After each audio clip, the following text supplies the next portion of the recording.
God mother sucking son of a... Not the kind of curses we're talking about today.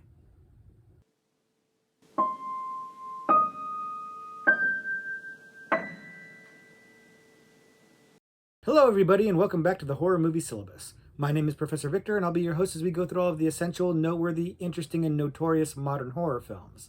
If you're new to the channel, I recommend you check out our introduction video. There's a link to that in the description below. It'll give you a pretty good idea of what the Horror Movie Syllabus is all about, but in short, what we do is look at a particular subgenre of horror and then examine 3 movies from that subgenre. Today, the subgenre we're looking at are curses. Curses movies, movies about curses. And this is admittedly somewhat of a broad or vague subgenre because there's lots of horror movies that have curse elements in it because there's various forms of curses. You know, we talked about witches previously. Well, witches have curses in those movies a lot of the time. You know, sometimes haunted houses are haunted because of a curse. So there's a lot of overlap between the subgenres on this, but I do feel that there's enough to talk about to warrant having a whole curses subgenre into itself. In fact, if you look at the syllabus, there's actually 2 subgenres that are kind of dedicated to this. We've got curses and then we've got cursed objects. And, you know, the difference between the two really is that there's an object that is cursed in one of them that, you know, pretty self-explanatory. But I'll even confess here that that's a little sloppy. There's a little bit of overlap between these 2 subgenres in that sometimes you could make an argument that one of the curses we're talking about today is a cursed object. In fact, one movie in particular, somebody's definitely going to make that argument. So I'm just going to kind of address that head on when we get to it. But I think at the end of the day, we're all going to be in agreement that we're just here to have fun talking about these movies about curses, and there's a lot to talk about here.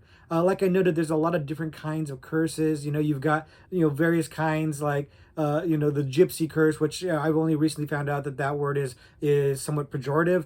So we're going to go with Romani throughout the video now, because apparently that's the appropriate word to use. You've got, again, witch curses. You've got folklore type curses. And I think we're going to touch a little bit on all of that today. And that's a cool thing because I like these kind of supernatural movies. These are kind of fun to see how people, you know, first wind up getting cursed or have, you know, befall the wrath of the curse, and then try to get out of it, how they try to get away from it or you know, escape the clutches of the curse.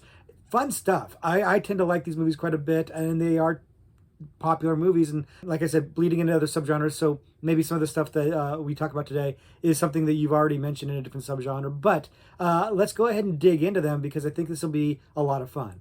As usual, we're going to organize these in undergraduate, graduate, and postgraduate level. And in this case, they're going to go in the increasing order of how much influence or impact they had on the horror genre. You know, how noteworthy or influential they were to horror as a whole. So that'll be kind of fun to go through. And let's go ahead and do it right now. The first movie about curses we're talking about today, the undergraduate level selection, is Thinner. Thinner came out in 1996 and is a Stephen King film. And it is one that has kind of got fun nostalgic memory for me, even though I wasn't exactly a child when I saw it. The movie came out, I was in my 20s. But I remember seeing it, and it, for whatever reason, it clicked for me. And I at the time couldn't say why. In fact, I don't think I really could even explain why I enjoyed this movie so much until I started doing some of the research for it for this video. But I'll get into that in a little bit. If you're not familiar with it, the movie is about an overweight and obese lawyer who is maybe not the most scrupulous of characters. He's not necessarily the you know, the most morally centered person in the world.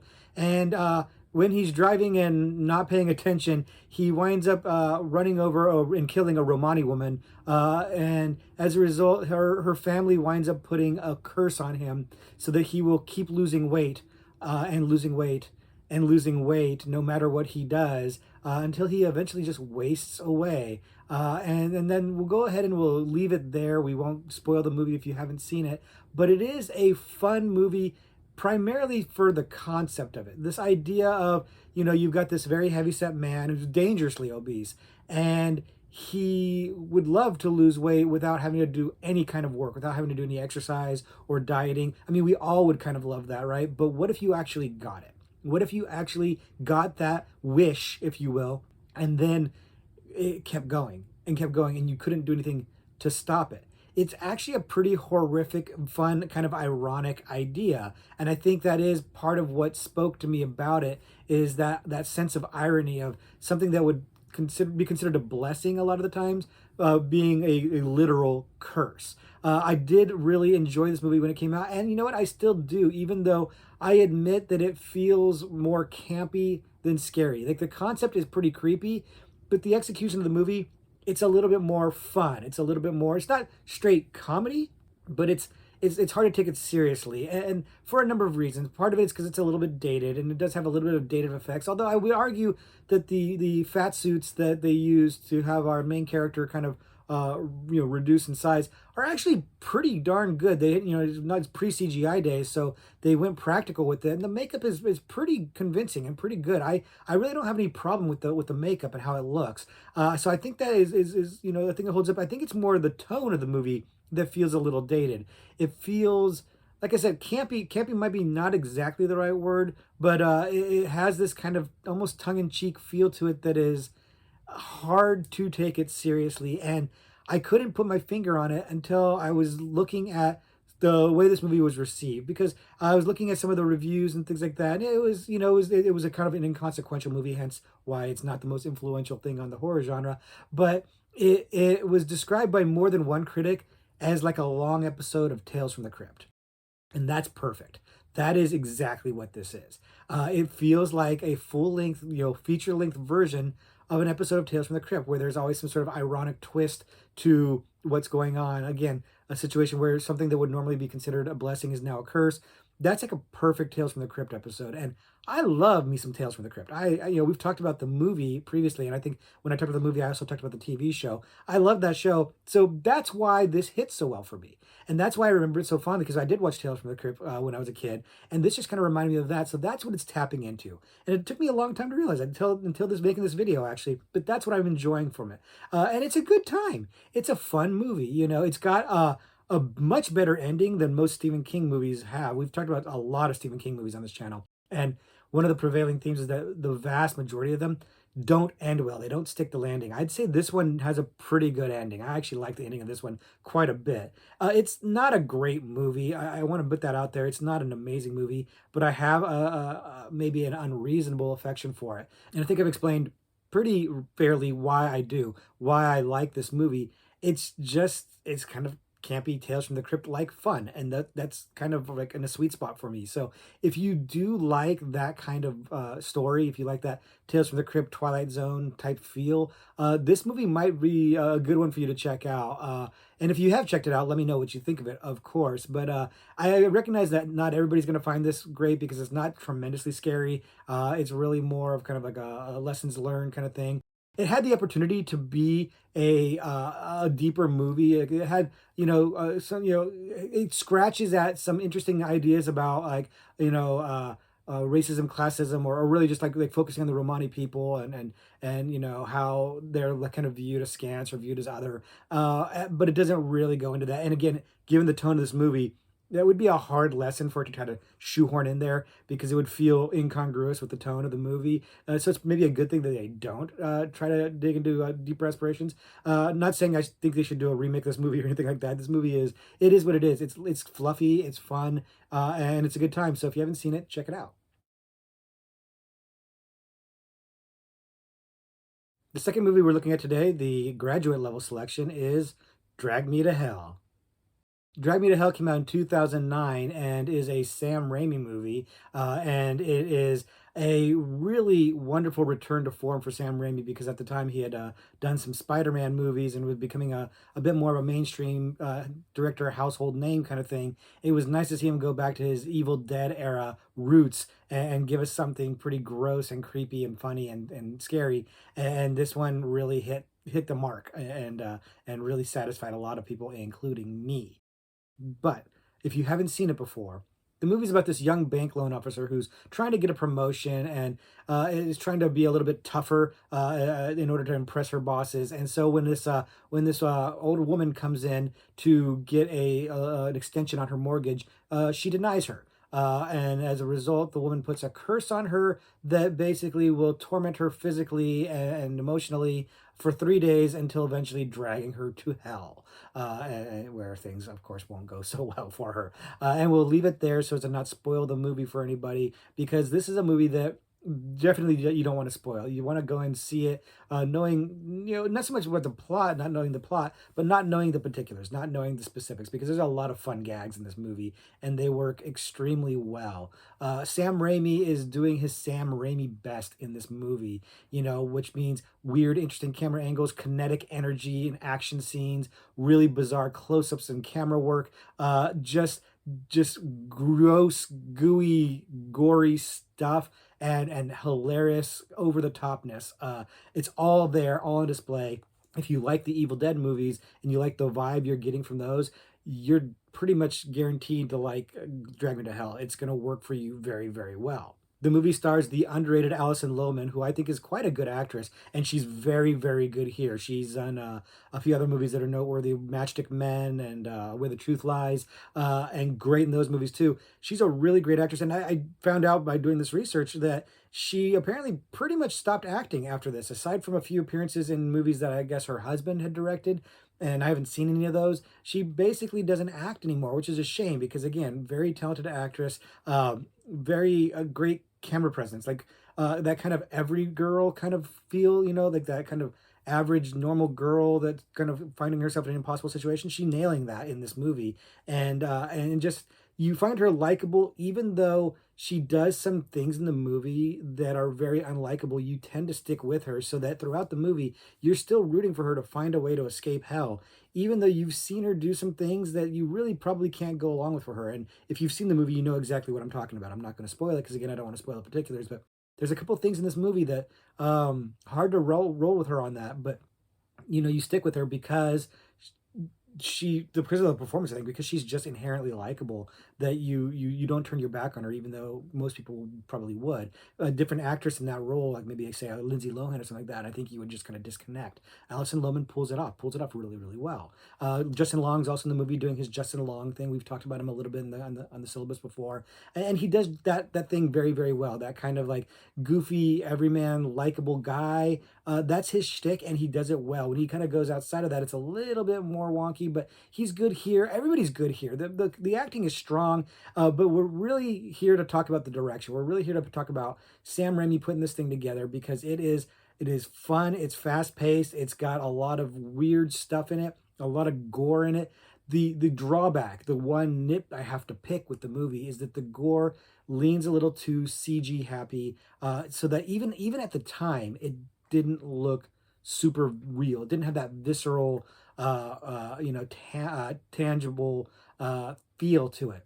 And so, the tactileness of the sticky goo, it was missing from this movie where it was an Evil Dead, and so I wish there wasn't so much CG, especially because it doesn't age super well. I wish they'd gone more practical with the effects, but you hear me say that all the time. It's kind of a general refrain from Professor Victor. But I do think it would age better if the gore was more practical, if some of the stuff getting thrown onto Alison Lohman's face was just real, like real visceral, bloody, gutty stuff. That would just be great. But it's a minor nit to pick because I still think the movie works really, really well. I think the story is fun. I think that all the performances work really well. This is the one where there is an argument to be made that this could have gone under cursed objects, and I won't go into the details with it, but the curse is kind of tied to a particular object, or at least that is the understanding in the movie. I would debate that, but that's neither here nor there. Whether I put it in cursed objects or just put it in the curses, it fits either way. It doesn't really matter,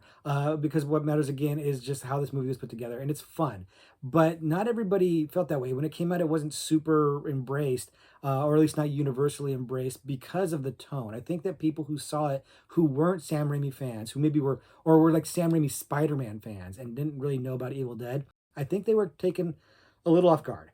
I think they were expecting something of a little bit more of a straightforward horror movie and weren't really prepared for the tonal shifts that go on, like that comedy horror edge that Sam likes to ride with his movies. I don't think they were prepared for it. So I didn't really connect with audiences as well as I think it should have, but it has lasted. It has really been a wonderful cult film that has its fans, and people still talk about it very fondly. I also appreciate that Sam really went for a bleak ending in this movie. I won't really spoil it for you, but like the way this movie finished was shocking and surprising and very effective, and it's I think part of the reason why it's remembered fondly and why it works so well, at least for me, frankly. I don't think it's one that they should try to franchise out or anything like that. I think it's best left the way it is, and leave it be. But it is a tremendously fun ride. If you like Sam Raimi movies, this is going to be up there towards the top, I think, of his movies. I would think it stands with the Evil Dead movies in my opinion. Now, some people would maybe find that controversial, but I like this movie on par with some of the Evil Dead movies. Not all of them, but some of them. So I'm high on this one. Are you high on this one? I'm guessing a lot of you have seen it, so let me know in the comments below what you think of it. But if you haven't seen it, again, gory, gross, creepy, funny. If that sounds like your bag, check it out and let us know what you think. And the last movie we're talking about today, the postgraduate level selection, is Ju-on, The Grudge. And Ju-on came out in 2002 and is actually the third movie in a rather large franchise, but it's the first theatrically released movie and it was released in Japan. And I feel like it sets up a lot of the iconography and imagery and like lore of the series. And I think it's kind of basically it is the most well known or the most important one of the series, and so I think it's actually not a bad place to start if you haven't seen the first two, and that's saying a lot coming from me because you know how I am about following a whole series. But we'll get into all that in a little bit more detail in just a minute. If you're not familiar with it, the movie is about a man who suspects his wife is having an affair and winds up killing her, their child, and their cat in a fit of intense rage, and that rage lingers in their house and becomes this curse that infects pretty much anybody who goes into the house. And so the movie follows various people, including this social worker who goes in to check on a family that's living there, who run afoul of the curse. And when they do that, of course, the hijinks abound. And the hijinks are very, very key because that's a large part of the memorable iconography of the movie. So we won't spoil it for you too much. But Ju-on is a interesting movie because it sets up this concept of an intense rage just kind of permeating a location and like sitting there, and then anybody who comes to that location gets infected by it. Like it's not a curse that's placed on a specific person, but it's a curse that basically winds up falling on anybody who just kind of happens upon it. And that's interesting to me. Now I couldn't tell if this concept was actually from Japanese folklore, but I do think it actually ties in with some of the concepts of Japanese folklore, some of the ghosts that appear and stuff like that, and their reasoning behind or their motivations for appearing. So even if the actual, grudge curse, the Ju-on, which is the curse of grudge, I guess that's how it's translated. Even if the Ju-on itself isn't originally from Japanese folklore, it's weaving itself into Japanese folklore so well that it might as well be. So that's great. I love that kind of an origin for for a movie. That's cool. As I mentioned, this is a big franchise, and it started with a couple of, I guess, direct-to-video or direct-to-TV movies, and those were good enough, and liked enough to warrant getting a theatrical release. Make a theatrical version. So director Tamaki Shimizu was tasked with, basically creating a full-length feature version and crushed it. Frankly, this movie is really well made. It's got this wonderful sense of dread, this wonderful sense of just impending doom that works really, really well. Like I said, this movie is in large part famous for some of its imagery. Like the imagery in this movie is deeply unsettling. It's really at the forefront, along with Ringu, like at the forefront of the J horror craze, right? It's a large part of what we think of when we think of J horror, with like the long haired woman with a white face and weird creepy movements and stuff like that, creepy children, weird sounds. All of that stuff is in The Grudge. It's in Ju-on, The Grudge, and it's iconic. When you see it, I mean, if you've seen a bunch of J horror and you haven't seen this one, it's gonna feel like same old, same old. But you got to remember, like, especially for an American audience, this was kind of fresh and original. But even for Japan, this was hitting really well. It came out after Ringu, and I think a lot of people compared it a little unfavorably to Ringu, which is probably, honestly, frankly, the better of the two movies. But so it got some mixed reviews when it came out, but it was still really popular and it hit really well. Again, 13 movies, I think, in this franchise, including the American remake and all the sequels to the American remake. Noteworthy that the American remake, which we have already talked about on this channel, was directed by Shimizu. So he really did repeat a lot of that imagery from his original in the American remake. So it worked really well because he had more money for the American remake. So he was able to do those same images and same iconography better. Make it look better. And of course, he had Sarah Michelle Gellar, so that worked out really well. Now, 13 films, they're not all good. I haven't seen all of them. I've seen at least half of them. I've seen at least seven of them, probably more. But I would say a lot of them fall a little bit short. The sequels to the American version, The Grudge, not great, and the most recent reboot of it, it's kind of forgettable, frankly. There's several of the Japanese sequels that are not great either, and we talked about Sadako versus Kayako.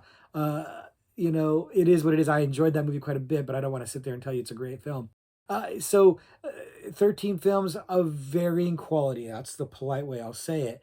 But I think that it illustrates the appeal of the concept and the appeal of the imagery. You don't have this franchise that goes not only with movies but books and video games. I don't think there's a demand for it if people aren't enjoying it as much as they are, right? So I think it does have a really big impact on horror as a whole because again, it's a big part of the J-horror craze, and I still think to this day we see some of this iconography and some of this imagery pop up even in non-Japanese movies and non-J-horror movies. I still think it kind of permeates a lot of other subgenres. So very influential in that sense, along with Ringu. Of course, I don't want to, sit here and ignore Ringu, but the movie is really good. I actually really like it a lot. I like the American remake a lot. I do think this works very, very well. I don't know why I haven't gone into all of the franchise. Probably because, like I said, a lot of the other ones are diminishing returns, but I do think that this one is definitely worth your time. If you haven't seen it or if you've only seen the American remake, I would definitely recommend checking this one out. And for those of you that have seen it, I'd love to hear your thoughts on it below because I'm obviously a little bit passionate about it. I would definitely like to know if you've seen the entire series, what your thoughts are on that because, like I said, I think it's diminishing returns or really just kind of varying quality. It's not even a straight line. Some of them are better than others, but what are your thoughts on it? Let me know in the comments below. So those are our choices for horror movies about curses. But as usual, we've got a few extra credit movies to talk about. But not as usual, these are not movies that I'm recommending, more like warning you about. Let's get into it. The first extra credit movie I'm going to mention is a movie called The Forest. And The Forest came out in 2016 and is not a well received or well loved movie. It's actually kind of for whatever reason, not forgotten, but it kind of probably should have been forgotten. But for whatever reason, it still kind of seems like people remember it. Maybe because it's still fairly recent. Maybe in another decade it'll go away. But it really has kind of endured in people's memories, but for no good reason that I can really discern. If you're not familiar with it, the movie stars Natalie Dormer as a woman whose twin sister has gone missing in Japan at the foot of Mount Fuji in a forest called Ayukigahara Forest. I'm probably butchering the pronunciation, but essentially a suicide forest where people go to commit suicide and die. She's convinced her sister is still alive because she's her twin and thinks she can feel her, and so she goes to look for her, but she's warned that the forest tends to prey on people who have sadness in their heart, and it could be very dangerous for her. And of course, hijinks abound as she enters the forest looking for her sister. And I won't spoil it for you in case you haven't seen it and do want to see it. And here's the thing, I actually like this movie. It's not a great movie, and people really didn't like it, but I feel like people's opinions of it were harsher than they needed to be. I don't think this movie is anything to get upset about. It's just not great. And even I can admit that. I enjoyed the movie, but I feel like it left a lot on the table. It could have been so much better. One of the strong points of the movie is Natalie Dormer, who's playing two roles. Actually, she plays both sisters.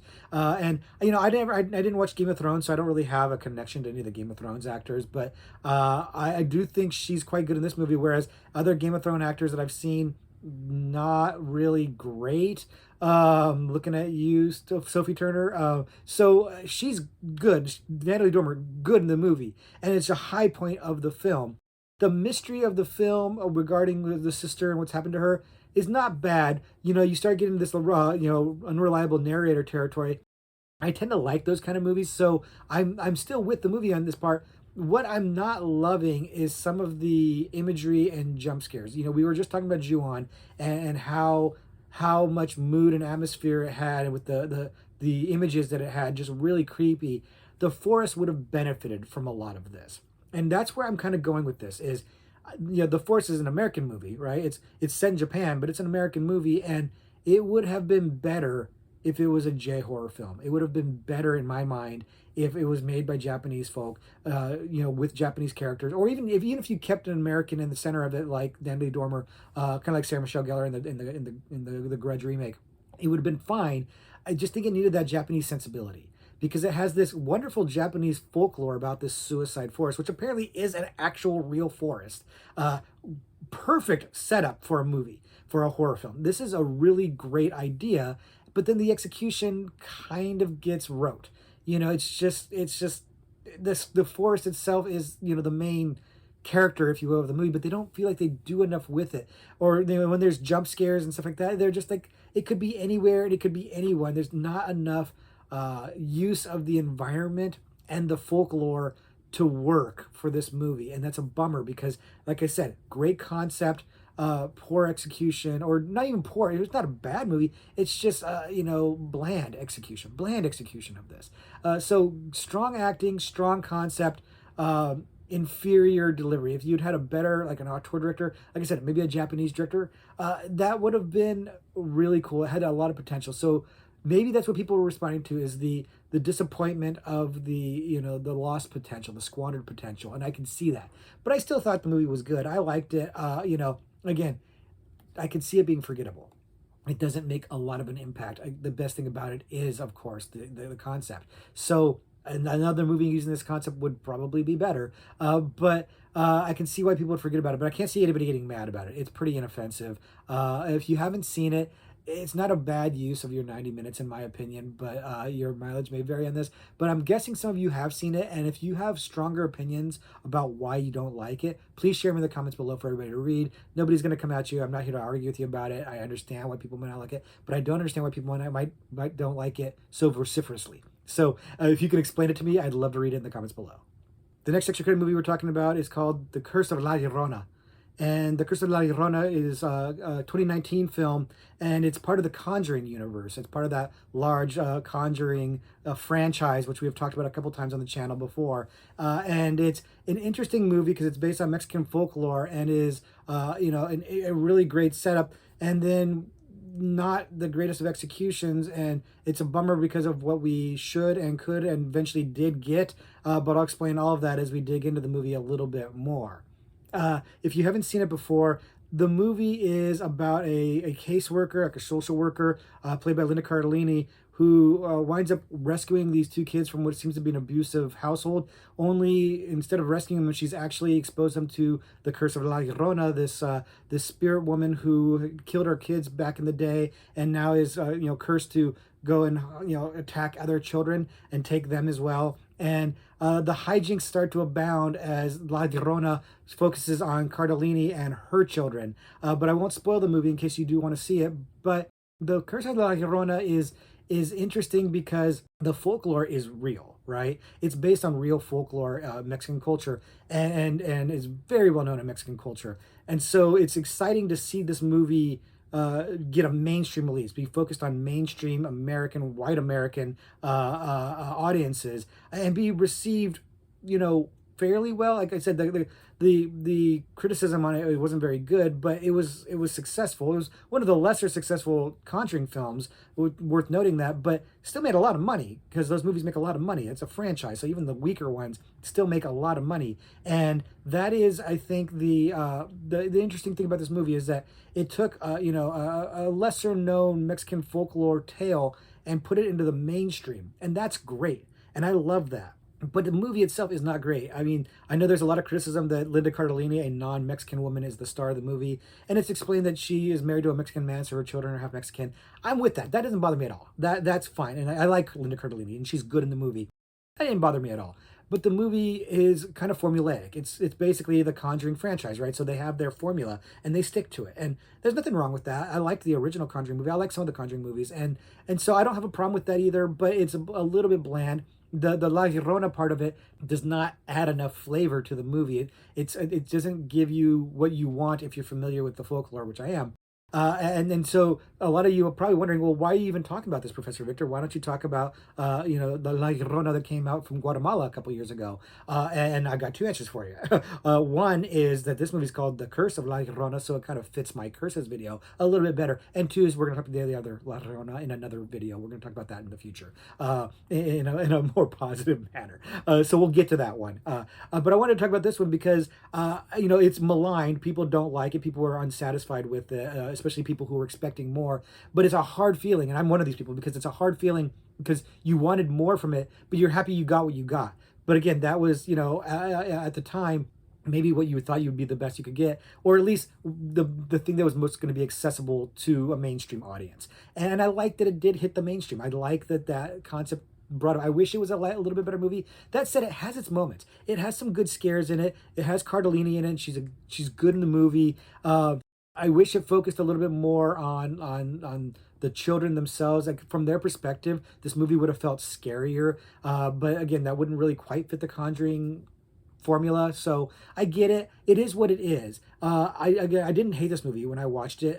It was fine. I went and saw it in the theaters. I wasn't mad at it. I didn't feel like I'd wasted my time, but I did have that slight feeling of disappointment. Like I didn't quite get my itch scratched. I didn't quite get what I wanted. And I think that's probably the prevailing best attitude about this movie. There are people who flat out don't like it. And if you're one of them, let us know what about this movie falls short for you. But for me, it's just merely there. It's a there movie. So, if you haven't seen it, you've got an idea of what to expect, and then let me know what you think if you do check it out. But it's also one that you could skip because there are other movies about the subject matter that are superior to it. And the last extra credit movie we're going to talk about is a movie called The Bye Bye Man. The Bye Bye Man came out in 2017, and I'm already having a hard time keeping a straight face with this because this movie is very maligned. This movie is not popular. This movie, people really love to trash this movie and complain about how bad it is. And here's the thing. They aren't wrong. I don't know if it deserves the vitriol that it gets, but they aren't wrong. This movie is a bad movie. Let me count the ways. If you haven't seen it, the movie is about this curse of the Bye Bye Man, this entity that kills people. That if you speak his name or think his name, it empowers him and he comes to kill you. And so you're not able to speak it or think it. And this group of kids, college kids who move into a house, find out about the name. They start thinking it and speaking it, and hijinks start to abound. It's a bit of a mess, but the hijinks do abound, and we won't spoil that for you any more than that, just in case you do want to see it. But I'm not really recommending that you do because it's not even so bad it's good. It's really, frankly, kind of dull. But it's notorious for how bad it is. And again, I don't think it's bad enough to be as notorious as it is.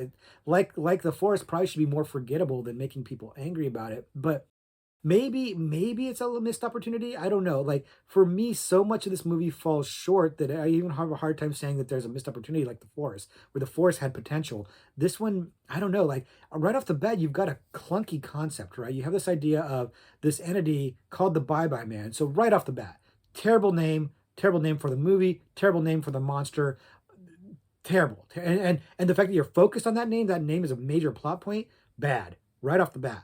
And then the concept of you can't say his name or else like it triggers the curse, not bad. But then it's like, oh, you can't even think the name.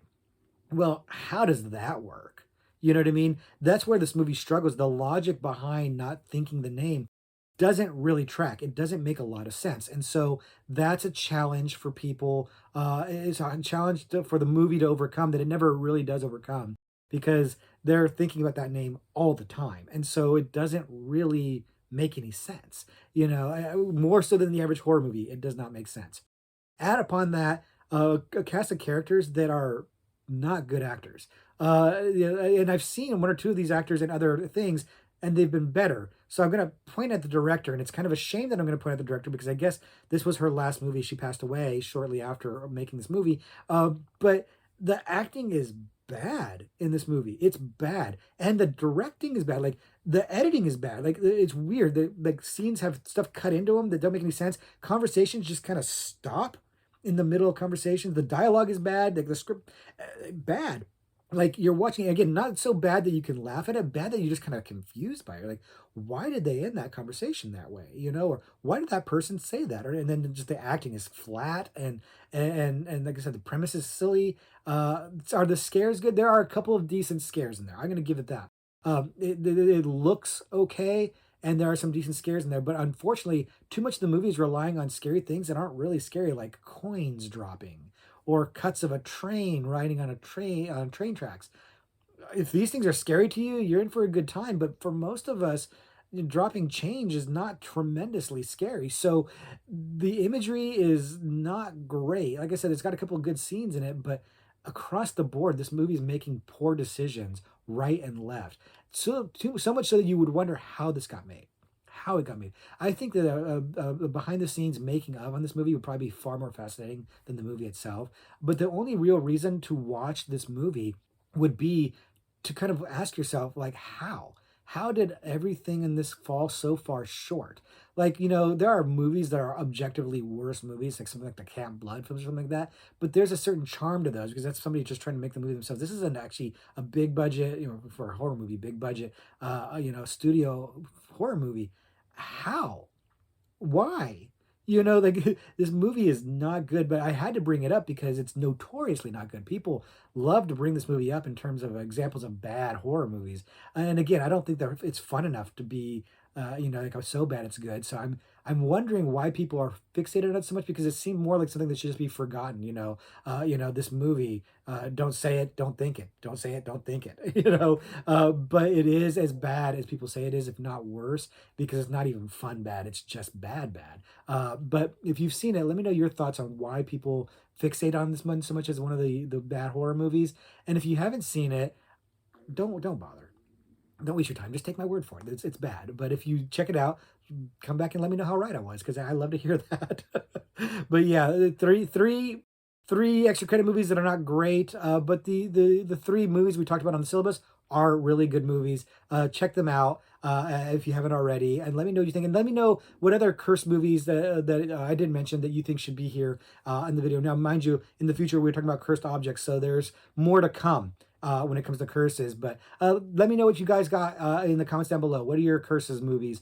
Because I like these things, and I'd like to hear what you guys have to say and check out your recommendations. But now it's time to read a horror trivia pursuit question. As you know, I'm going to read a card live here on camera, no cutting, so you guys know I answered it.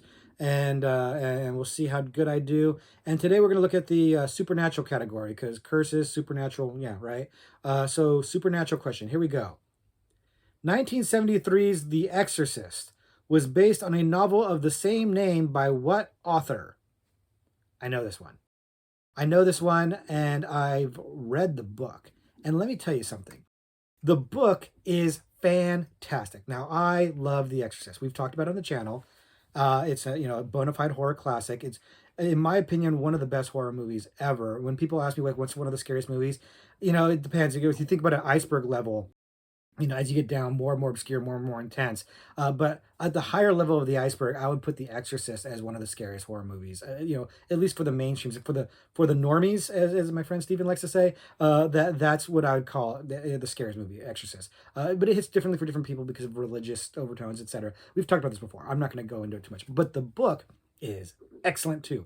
The book is one of the few books I've ever read that scared me, and I read it probably as a teenager, I think, and it scared me as a teenager. A book that scared me, that doesn't happen very often. Books don't really hit me the way movies would. It actually scared me, and one of the things about the book that I really like that is only touched on in the movie, but is really explored in the book, is the idea that maybe Reagan is not actually possessed by the devil. Instead, she might actually have a mental illness. She might actually have something psychologically or physiologically wrong with her. The book really dives into that and delves into that and really makes it a plausible scenario so that you're wondering if that might actually be the case. In the movie, it's kind of portrayed like, oh, of course, it's ridiculous. In fact, I watch people do reaction videos, so they're like, get an exorcist in there. But the reality is, you would actually check out all these medical reasons first. And the book really makes that compelling and interesting and believable. And I think it's great. I highly recommend the book if you haven't read it. But I am prattling on about that, A, because I really do like that book. It's very, very good. And B, because I know the answer to this, but I want to give you guys a chance to think about it and come up with your own answer. So I think we've prattled on long enough about it. So the answer for who wrote the book of The Exorcist is William Peter Blatty, of course. But double check my answer. Yes, William Blatty. It is a fantastic, fantastic book. High recommend on that one if you haven't checked it out. And let me know if you got the answer right in the comments below. And if you got the answer wrong, let me know who you picked, because I love wrong answers. So that's going to do it for curses today. Thank you guys very much for hanging out. Let me know what your curse movies are that I didn't bring up. We'll talk about more in the comments. I really enjoy having you guys down there to hang out and talk horror. It's the reason I do this. So thank you guys very, very much. Until next week, class dismissed.